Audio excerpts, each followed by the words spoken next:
যদি জীৱনত বহুত অকলশৰীয়া হৈ পৰিছা, যদি তোমাক বুজনি দিবলৈ কোনো নাই, তেতিয়াহ'লে মই দুটামান কথা কৈছোঁ।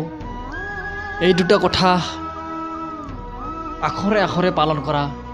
যদি তোমাৰ জীৱনত শান্তি নহয়, সুখ ঘূৰি নাহে, মোক ক'বা।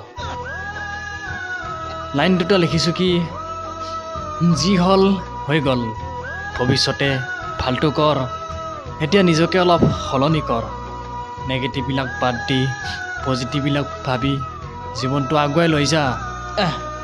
যি হয় দেখা যাব, মানুহে কি কয় কৈ থাকক, নিজকে অলপ পাগল বনোৱা। যি হ'ব বিচাৰিছা পাগলৰ দৰে চেষ্টা কৰা। কাকো কেতিয়াও হিংসা আৰু ঘৃণা নকৰিবা। মোৰ বন্ধু, এতিয়া তুমি ছোৱালীৰ পিছত নহয়, নিজৰ কৰ্মৰ পিছত পাগল হোৱা। এটা কথা মনত ৰাখিবা যে যদি তুমি ছাকচেছ হ'ব নোৱাৰা, তেতিয়াহ'লে এই পৃথিৱীত তোমাৰ কোনো আপোন নাই। আৰু যদি ছাকচেছ হ'ব পৰা, তেতিয়াহ'লে এদিন সকলোৱে তোমাক সংগ দিব, লগ দিব। তো নিজকে অলপ সলনি কৰা, আৰু যি হ'ল হৈ গ'ল, এতিয়া নিজকে অলপ সলনি কৰি লোৱা। মই ভাগৰা